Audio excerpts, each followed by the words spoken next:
We're sponsored by Fieldstone Memory Care, Bainbridge Island. Fieldstone offers innovative and compassionate care, and they're now accepting residents.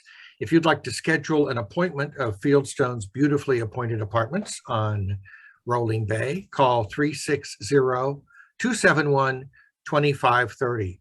And today we're going to be checking in with the Bainbridge Island Photo Club and President Norm James, who's going to talk to us a little bit about the current exhibit that is on our website and has been in the atrium at the Senior Center, the Ledge, as the photo folks like to call it, and tell us a little bit about the origins of this month's presentation, Norm. Welcome.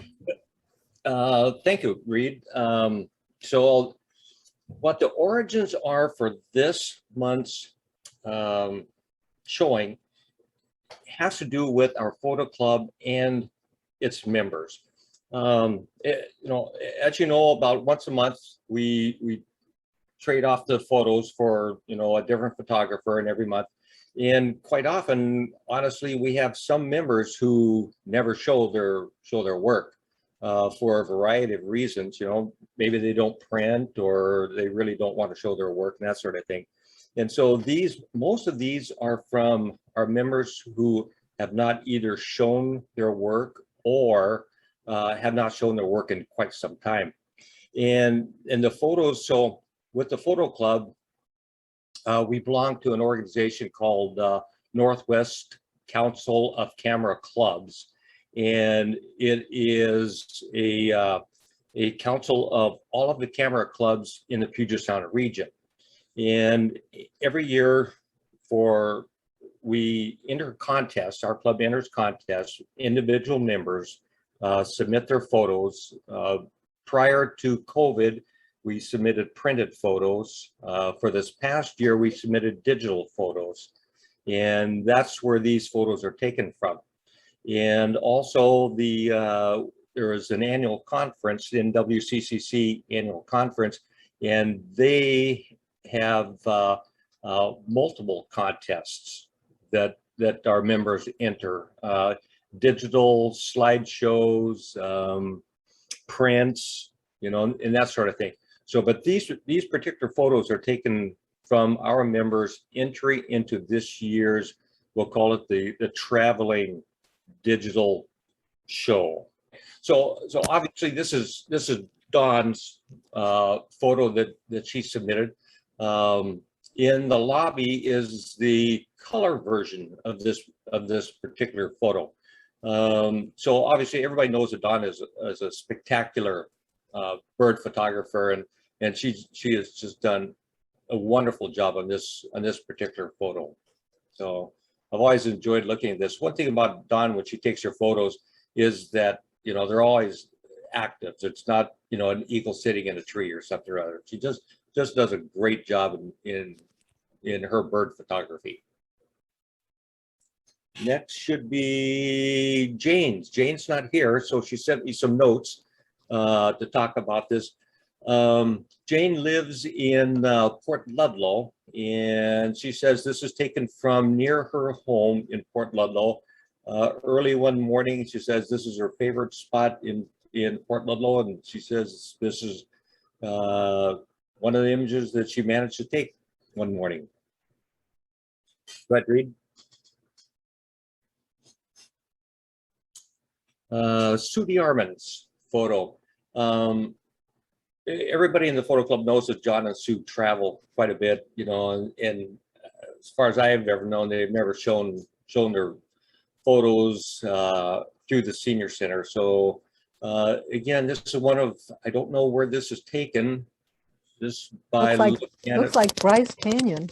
Yeah, that's what I would be thinking, But I really like how this photo turned out, with the backlight, glowing in that I'll call it a chamber. Anyway, Sue D Armand's photo, and we know that Sue and John are traveling all the time. Go ahead. This is Chizuko's, and Chizuko gave me some notes about this particular photo. So she says that the photo was taken at Foul Weather Bluff and she was taking photos of the waves. And she had a very slow shutter speed of 1/7 of a second to show it down or to slow it down. And she really liked how it turned out because of the slow shutter speed. She says it was during the golden hour. All of us are photographers, we know what the golden hour is. So it was taken at the golden hour, but she enhanced the photo to bring out the golden hour effect. Go ahead. So just for those of us who aren't photographers, is that around sunset? Is that when you're Sunset. getting a lot of yellows and reds? It's basically within an hour of the sun actually setting. And then after the sun sets, then it's called the blue hour, when you get that blue cast, you know, throughout the sky. And then after that, then it becomes just real dark.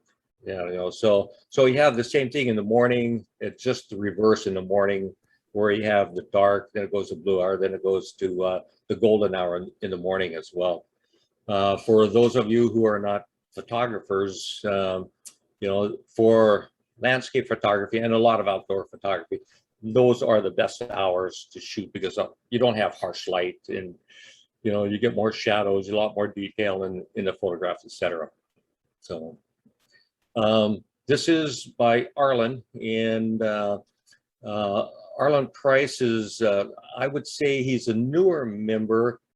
He joined shortly before COVID started, and so we haven't seen a lot of his work. He has gotten he's done a lot of macro recently, and he's also into doing a lot of bird photography. Obviously, those of us in the photo club, we know that we just had a macro close-up session the other last week, or within the last couple of weeks, and this really is a good example of nice close-up photograph. Go ahead. This is John D Armand's photograph. Where's he at Rialto Beach, over on the Washington coast. I don't know if very many of you are ocean photographers, but Rialto really is a very nice place to go. What I've found about our Washington coast, we really don't have a lot of sea stacks. At least I don't think we have a lot of sea stacks compared to the Oregon coast. And Rialto certainly is one of the places that we have sea stacks to view and take photographs and that sort of thing. I really like I personally enjoy taking moody photographs, and I really like how this one turned out. Yes, well, we certainly are benefiting from the clouds there. That's a lovely light and just an amazing shot of the, and of course, that's where the weather comes from, off the coast. Thank goodness we have weather coming from there. So keeps ours moderate. Colleen, this is yours. You want to talk on that? Okay, can you hear me? Yep. Yes. Okay, great. This is an image taken in Port Townsend down at the Yacht Harbor. It was a day that wasn't good for much else other than taking pictures of reflections, and I particularly liked this one. It was a bit of an experiment. I cropped it a lot more than I usually might, but I liked the effect. Didn't do much else to it because the light was soft, and I didn't have to change the contrast or the saturation much at all. Well done. And Thank you. And Colleen, this is one of the, so I printed up quite a few of these photos to put on the senior center ledge there, and this is one of the ones that my wife really enjoyed. She's not good. She's not much of a outdoor photography enthusiast, so for her to say very nice. Oh, well, that's a true compliment. Thank you.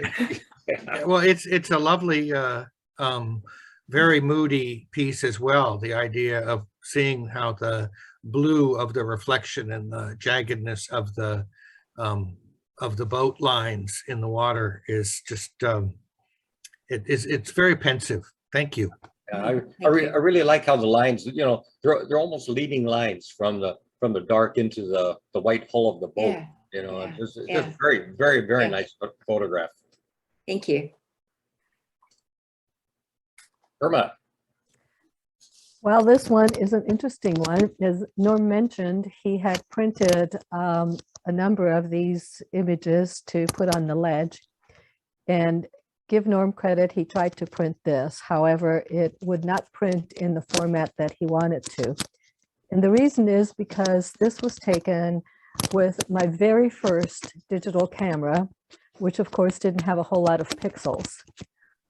But what I really enjoyed about this particular shot is that when we went through Oregon caves, and I happened to see that drop fall into the water, and it just stood there and then created the rim around it. I just thought it was an amazing single tiny little drop amongst the humongous structures of the cave itself. So that was the genesis for taking this photograph. Irma, did you realize that you had all kinds of faces in there? No, I did not. I thought that there was at least one that I see, but not all I kinds. see at least 3, if not 4. Well, maybe 5 even. But Oh, that's there's another one, amazing. 6. Yeah, Wow, they're all over the place in there. they're all over the place. And they were all watching me do this. And the one there in the middle, not the main one that looks easy, but down below it looks like Santa Claus. That's exactly the one that I was thinking was a face, but I didn't see the others. Now up above that, now that you mention it, I'm seeing an owl right up above. And way over on the left-hand side, you know, sort of doing a photo bomb there. Uh-huh. So did you, I missed, did you say where you took this picture? Where it was Oregon caves. Okay. Spain, did you say? Oregon caves. Oregon caves in Oregon. Oh, okay. Yeah, it's amazing how many, what you can do with more pixels, you know, and you know, back in the day, we used to think this is great, but boy, more pixels the better. Well, the camera had a very nice lens, so it took a good picture, but what didn't blow up well. This is Pat's photograph, and I was talking to Pat just real recently about this particular photograph, and I believe she said she was taken with a cell phone, and so I think Pat talked about it at one of our meetings, and I believe it was a stray cat that was picked up by somebody, and Pat really worked on it to change this photograph into what it is. Typically, we photographers, we would typically make here we go, forgetting the word again, the dark area around the image itself dark, but Pat went and made a very light color, and just brings out the cat and the eyes. Just a great job by her. This is lovely. Yeah. Yeah, just a wonderful job. So I know Pat uses Photoshop often. I'm guessing that's what was probably used to help enhance this. And Yep. it looks like Kitsap Humane Society or PAWS should. Yes. Oh, yeah. Absolutely. This is so cute. Yeah, it's just a wonderful photograph. And this is Diane Hutchings, and Diane, we had a class put on by photo club members. You guys are gonna have to help me with the name. We had a class put on by an Oregon slow shutter speed person, and I can't remember what his name is.